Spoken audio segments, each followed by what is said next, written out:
Welcome to Trending in Education. Mike Palmer here. Excited for our South by Southwest EDU hype show. South by Southwest EDU is coming. We're releasing our March Madness brackets for 2023 as part of a panel. I'll be joined by Dr. Tolanda Tolbert, Elliot Felix, and the lovely and talented Dr. Robin Naughton. I am fortunate enough to be joined today by my wife, Dr. Robin Naughton. Welcome to Trending in Education. Hi, Mike. I'm very happy to be here. I'm looking forward to joining the panel at South by Southwest. Will be the first time down there. First time, long time, they say on call-in shows, and hopefully we'll be able to see some of you listeners in person in real life. There will be live Q&A. We want to get your takes on our brackets. If you can't make it down to Austin, fear not. We'll be releasing this as an upcoming episode of Trending in Education. For those of you who can make it, 11:30 a.m. Central Time on Monday, March 6th, right at the beginning of the conference. Kick your conference off in style with us. We'd love to see you. We may have swag. We'll certainly have good times. This is your first trip to South by Southwest. How you feeling? I've been looking forward to going to South by Southwest for a while now, and this opportunity to go and really check out some of the sessions on education, particularly since I'm in higher ed, seeing what's happening in that space and some of the things that I've been thinking about from my perspective as a educator, as a librarian, is to see, how our library is represented in South by Southwest. So I expect to see some librarians there as well. And then for those who may not remember, first off, this is your fifth appearance on Trending in Education, getting into a lofty space now. You're amongst the serious regulars. And with your appearance next week, which will ultimately turn into your sixth appearance, you will really be among the true legends, the Dan Straffords, the Melissa Griffiths, the Brandon Joneses of yore. It's exciting to get down there. You were supposed to head down there with me back in 2020. Yes. We were flying down with our 1-year-old son, Matthew. Shout out to Matthew, who is a frequent subject on the podcast. Matthew will, in fact, be coming down with us. He won't be on the panel. He won't, but he will be in Austin with us. And then we'll also be joined by Dr. Tolanda Tolbert and Elliot Felix, who wrote a book called How to Get the Most Out of College. There also is a podcast by that same name. Tolanda has the most amazing, magnificent energy, which will be great on a panel. Absolutely. She is the co-founder of a company called Escalera. She'll be talking about the durable skills we need to be teaching folks on the enterprise side. Elliot will be representing for higher ed and user-centered design. We're flying down there just as we were supposed to fly down there back in March of 2020. And then the coronavirus happened. And on the eve of our flight, we were flying out on a Saturday. On that Friday evening, the mayor of Austin canceled South by Southwest. At the time, we were still planning to fly down there with our 1-year-old son. Whether that would have been a good move or not, we didn't go down there then. We actually were in lockdown mode for the most part, with Matthew cranking out podcasts for the last 3 years. Last March, I did heroically return to the podcast stage with Tarlin Ray, Dan Harrison, and Terry Gibbons, where we did a live event at South by Southwest EDU 2022. Unfortunately, that time, my wife and son couldn't attend. To guarantee that you would attend, I included you on the panel. And then if you and I are going, we're bringing the boy. So it's a family affair. We're going to be down there Sunday through Wednesday. Check out our session on Monday. What are you most excited about heading down to South by Southwest?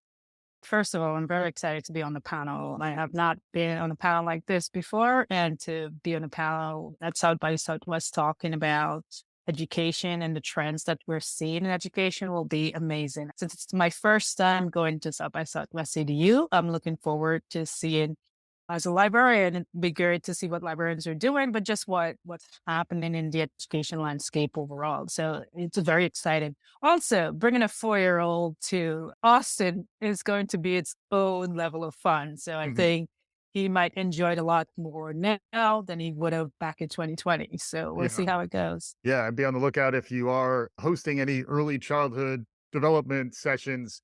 There may be a charming young 4-year-old sitting in your audience because we want Matthew to get his value out of this conference. Also, for you, folks may not remember from your previous appearances who you are and what your area of focus is. Yeah, so I work for Queen's College. I am assistant professor, web and digital services librarian at Queen's College. And my background is in human computer interaction. My PhD is in information science with a focus on the design of interactive systems. Specifically, I am a user centered researcher focused on designing useful and fun and functional systems. And some of the things that I'm looking at currently includes library websites or websites in general and how we design for that, as well as thinking about mental models. My research focused on mental models, particularly mental models of websites. But what I'm going to look at going forward is mental models of libraries overall. So it's an exciting space to be in and to try and understand how do we make these systems easy for people to use and really respond to the needs of users. Yeah, and it reminds me very much of some of the work that Elliot Felix, one of our fellow panelists, has done, where his research was in higher ed as an architect who then formed a consultancy to do user centered research around designing solutions for higher ed. Frequently, that winds up designing libraries, thinking about Mhm. common spaces, thinking about the blend that libraries are now between physical and virtual. You're also going to have input on the brackets this year, which will be Yeah. revealed as part of our session. We'll only include 16. That's not a lot. And if there's four of us, that means we have, super delegate votes to get at least four through the selection process. Are there any ideas out there, any categories that are jumping to mind for you? Yeah, for me right now, the big thing that's happening in higher ed, particularly from a professorial perspective and the librarian perspective, has to do with Chat GPT. It's everywhere in the consciousness of our society right now. It really has professors and teachers and librarians and everyone who work with writing thinking about what does this generative AI mean to us and Mhm. how can we make use of it, because trying to pretend it's not happening is not going to work because it's really everywhere right now. So Yeah. I feel like that's a trend that we can certainly get into the brackets and see how it does in Yeah. March Madness. Yeah, we might even get some representation from Nancy, our virtual co-host. And just to clarify too, like there's no beef between you and Nancy, right? I've had some people ask me, do Robin and Nancy get along? By the way, Nancy's our virtual co-host. If you haven't heard, she did a recent episode. She was the voice of ChatGPT. So we may have a little bit of sound from Nancy when we're down in Austin. But just to clear the air here, I mean, if you have beef too, we should hear about it. But how are things between you and Nancy these days? I think things between me and Nancy are pretty good. We have no beef whatsoever. I really like Nancy. It's really great to hear her on the show when she's hosting something. She gets right to the point, and I very much appreciate that. So, no beef, Yeah. none of that. Yeah, yeah. It's interesting to see how these new capabilities are relatively easy to tap into. The fact that an individual can grab stuff from ChatGPT, find a synthetic voice in Descript, author it, and bring someone to life. What is funny about Nancy, my virtual co-host, not Yeah. to mention the virtual panels that we've done, shout out to Ruth and Malcolm, is that when we talk about them, it's kind of like they're real people. Yeah, the world we're moving into is really thinking about the role of AI in our lives and in our work. We have a lot of things that can be digital or remote or virtual. And so that relationship is no less a relationship than another relationship. So I do think one of the things that a lot of the AI work is making us all think about is how does that play into what we do and how we communicate and how we make sense of the world. Back a little bit to Chat GPT, if we can have this AI generating information in terms of writing in different ways, very fast, very effective. I mean, coders use it as well. If we can take that, what does that mean for us creating code or writing? And is it a help or is it a hindrance? And I think we're very early stages. So we're trying to figure out how does this all work and what's it going to be like in the future. And I'm kind of looking forward to hearing more from Nancy and the virtual co-host and how they too are taking in this new change in the way things can be done. I'm very happy to hear that there is no beef and that you actually want to hear more from Nancy. With that, I'm overjoyed to be rejoined today by my virtual co host, Nancy. Nancy, welcome to Trending in Education. Thanks, Mike. Always a pleasure to be here. It's great to have you, Nancy. We've had you on quite a few times over the past few years. The show that people keep talking to me about is your appearance back in December when we hooked you up to ChatGPT when it was just dropping like it's hot. It's continued to grow. It's very zeitgeisty, as we like to say. Let's listen to a little bit of that interview. Again, this episode will be accessible through the show notes. You can find it within our main Trending in Ed feed. But this is a little bit of me and Nancy kicking it back in December, right on the heels of the initial release of ChatGPT.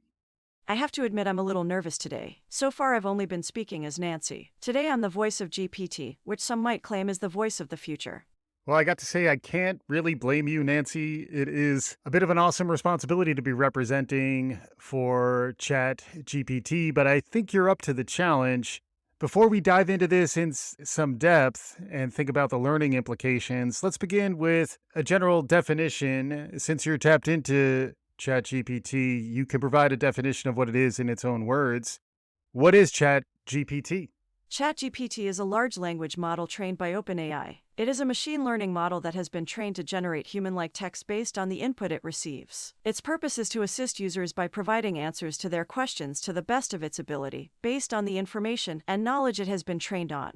So that gives our listeners a sense of what it's like when Nancy is hooked up to ChatGPT. We'll be doing that semi-regularly, and it's great to have you here, Nancy. Any thoughts heading into March Madness real quick? Just that things are moving fast. You got to be in it to win it. That's true of both March Madness and the generative AI game. At the end of the day, there are more blends and both ands than we want to admit. You know that I'm all about hashtag Team Centaur. AI is nothing without humans, but increasingly humans will become reliant on AI. As the Mandalorian would say, this is the way. Anywho, I love engaging in the conversation. I look forward to being back on again soon. Great stuff there from Nancy. Be on the lookout for more conversations with her. We may even get a little bit of sound from her as we introduce our trends down in Austin. Getting back to your expertise, Robin, you're someone who's deeply ensconced both in libraries and technologies, thinking about AI, and then thinking about how some of this could power the future of the library experience. Yeah. We joke a lot about Clippy, but it does seem like he may have been I think so. He may have been before his time. Yeah. But if you think about that type of capability, although there've been some train wrecks too, most notably with Bing and Yep. Microsoft and Sydney, there have been some bumps along the road, but such is the case with any new technology that is being adopted. Be very interesting to see how libraries respond. The other space that is interesting that we'll be touching on probably a little more when it comes to Talanda is how to manage a culture, how to manage enterprise experiences nowadays, how to think about inclusion, how to think about the social emotional learning, the durable skills that humans will need. As a little bit of a segue there, and I'm not sure if this will make it into the brackets, but I am seeing, in addition to human intelligence, there is a new set of human skills that I've heard referred to as AI whisperers. The idea Mm. that there are certain competencies around interfacing with artificial intelligence. This is also where prompt crafting is another term that we've been talking about. But thinking more about the human side of things, that's more where Talanda is focused. Escalara, her company, is providing solutions into HR departments for enterprise so that folks can have an app based way to get trained on durable skills, resilience, inclusion, the things you need to kind of truly build a culture. You've had an interesting track record as a professional. You've hopped from a few different environments, whether they're Mhm. academia, you worked with me when we were at Kaplan, you've worked Right. in different aspects of the private sector, and now you're a tenure track librarian, which is an Yes. interesting space to be in. As someone who's worn a lot of different hats and seen things in different ways, any thoughts about the human skills that are also necessary to complement what we're seeing around ChatGPT? Working in multiple environments over the course of my career, one of the things you start to realize is that the role of humans and what can humans bring to a lot of these situations, because what technology is teaching us is that things that can be automated will eventually be automated, which Mhm. means that the skills that humans bring into the situation is much more human skills. There's a lot of cognitive skills and critical thinking. That's one of the things that I try to get my students to understand. They need to be able to think critically. They need to be able to solve problems. So a lot of the work is being able to identify issues and being able to solve problems. Also, soft skills, the ability to communicate effectively and to collaborate with each other is going to be a really important skill in the future. And that collaboration is with humans as well as with machines. Mhm. To be able to do both of those kinds of collaborations will be quite valuable. Prompt crafting, it's the collaboration. It's to say, okay, I will strategically think about this thing and I will provide a prompt, and the machine or the technology will respond and we'll work together to get to a solution. So I do think those kinds of skills are good to be valuable going forward more so than ever. Yeah, yeah, and it's interesting that it is conversational AI, it is dialogic, Mhm. where, like, you're actually talking to something else. Humans are built to work that way. It is harder to operate in isolation as a human, and it is interesting to see that there are now these immediate responses that will get us text to edit effectively. It Right. does make me think about how a certain way of life is kind of going away in the process. The idea of the writer in her garret trying to get the great American novel written. If she's blocked, she's going to have plenty of help right at her fingertips should she choose to do it. You've been teaching folks writing. You've actually been teaching Yeah. undergrads how to write and how to use technology and think about the internet. Can you describe a little bit about what you've been doing and how that's been like? Yeah, so I'm teaching a course that's research and writing, and I focused on history of the web. Some of the things that we're trying to teach our students is, how to do research and how to write about research and how to write in general. With all the changes that's happening, I think one of the conversations that's happening in this field right now is how do teachers respond to the use of these tools in writing, because Mhm. a lot of these tools are being used in writing. And what do teachers do in terms of that?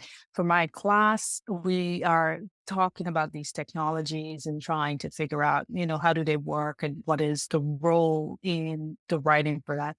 But I think a big part of going forward is figuring out what does that mean for writing and what Mhm. does that mean for grading someone's writing, and how do you judge it if it's someone submits a chat gpt article or a piece of writing, and what is the role of that. So there's discussions about how do we use these tools to improve students writing as well. Yeah. And it's another one that ties to digital inclusion and the digital divide, which is something that relates also to libraries and library websites, but it's certainly the case for ChatGPT, where not everyone is going to be able to fire up these capabilities quickly and easily. There are different barriers, whether they are societal or, psychological. Folks may not feel like that is for them. One thing we've been trying to model by using this stuff is that it's for everybody, and we need to figure out how to open up access so more people feel connected to these tools. That's the other thing I was thinking about when you're teaching undergrads, folks who are really just sort of getting plugged in to their professional selves, their adult selves, teaching them how to write. It's very foundational to how we identify ourselves, and it is something that is a bit of a moving target. How do you think about that nowadays? Well, I think, in terms of the writing, even for now, it's still kind of new, the role of this in writing. So Mm, you're still trying to determine how many years your students even know these things exist, and they do. They tell you unless you ask them, and how many of them will actually use it. But also, too, I think the challenge right now is that for teachers or instructors, because this technology is so brand new and it's moving faster, it's academia. Things move a lot slower normally, Yeah. and this is moving faster than lightning for this area. So we're all trying to figure out how do we really use it and how do we identify it and how do we make it so that students don't feel a way about it that is not useful. Mhm. So it's just trying to think about what does that mean for writing? And I think we're still trying to figure those pieces out Hmm. and figure to what extent is it okay for someone to use this tool in their writing project and to what extent is it not okay. Right. And for the tool of itself, some things work and some things are clearly easy for the tool to do and some things are not. And context is one of those things. The tool Mhm. does not understand context. So if you don't bring the human understanding of context to your writing,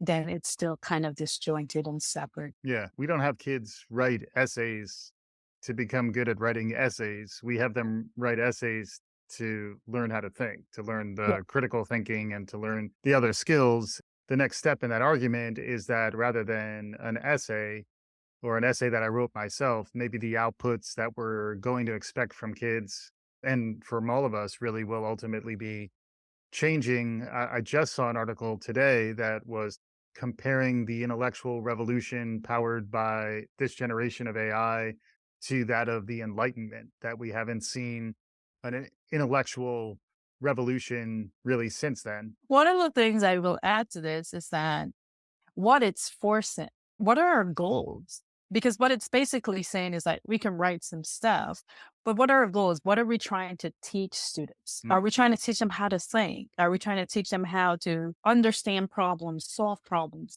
be strategic? Is that what they're going to college learn? Is that what they're learning in a writing class? If the answer to that is yes, then ChatGPT is a tool that they can use to help them be better at what they're doing. Mhm. But if the answer to that is no, which I don't think it is, then we get really caught up on the tool. And one of the challenges with technology is that a lot of times people get caught up with the tool. And it's not about being caught up with the tool, it's understanding how does that tool change our approach and our thinking. And these types of tools going forward will definitely change the way we approach a lot of this stuff. Because if it's easier to generate text, which is what it is, then students may find other means to use their brain for different things, which is what we want them to be able to do.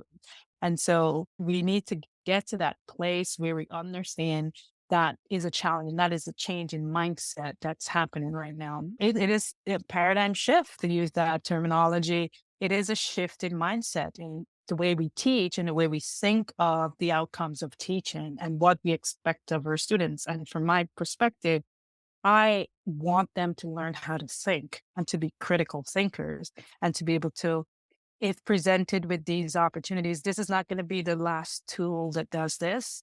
There's going to be many more tools. So what do they do? And what do they as humans bring to the conversation and to the output that they're creating? It's certainly an interesting time. These are some of the topics we'll be getting into down in Austin in a little more depth. To me, the two things I've been comparing it to, one is the Gutenberg printing press, where suddenly everyone has a Bible. Now, suddenly everyone has access to generative AI, where prior to last November, it was very small and elite subset of folks who had access to this stuff. It is potentially democratizing, but then at the same time, who's actually using it is a really good question. And a lot of that does tie to questions of access, which is why when I do see folks limiting access to things like ChatGPT, I do get concerned that there already are gaps between access to resources. If you now are building a hurdle in for kids who might benefit from learning these tools so that when their jobs require this type of thinking 3 or 4, 10 years down the road, they're actually a little more comfortable with it. Beyond Gutenberg, the second analogy I've been thinking about is that of Napster, where in the early days of grabbing music without the rights to it, there are a lot of really interesting intellectual property questions that are emerging around what data is this stuff trained on, who has rights to it, and when something new is generated from that initial data set, if you scraped it or eavesdropped it or borrowed it, is it really yours? And whose intellectual property and what digital rights exist for stuff that's generated with these tools? Not to mention the cheating and other challenges around whose intellectual property is it. All of that's real. At the end of the day, I am a big believer in not trying to put the toothpaste back in the tube, not trying to put the genie back in the bottle. Nobody puts baby in a corner. The flip side is, as a parent, and maybe we can wrap up a little bit with this, since we both are parents of a wonderful boy, it is also a challenging time to think about how these technologies relate to a young child. Matthew's 4. If we allowed him to use Alexa, even that sometimes comes with hiccups and things you need to be careful about. But it's also, to your point, it's hard to keep him away, and we do our best to manage his screen time. But thoughts about that? The children are our future, I believe. Thank you, Whitney. But and Yes. thank you, Dolly, too. Is that the one that And both Dolly and Whitney, right? That's a double dipper. I believe it yes, is. I Yeah, believe but so. but we believe the children are our future. What do you think as a parent about emerging trends? At a macro level, for me, one big trend is that parents are much more central to the conversation in ways that perhaps they weren't pre-pandemic. But any thoughts as a mom who's just gone through a pretty wild ride over the last 4 years? Yeah, I think as a parent, one of the things to look at in terms of technology, certainly looking at the limit of children using technology because you don't want them to be that's the only thing they have. So it must be modulated in a way that allows them to learn. But I do think there's a lot more things available to children now. And parents have to be a lot more involved to make sure that their kids are actually using the tools appropriately. Also, they have to be involved in terms of the tools because in the schools, there's a lot more technology being introduced into the schools as well. And so parents have to be aware of that and what does that mean? I mean, my 4-year-old loves technology and he's learning constantly. I'm ready for him to start coding some stuff. And he's ready to jump right in, but he's 4. So, it takes time and it takes modulation and a good structure to help with that.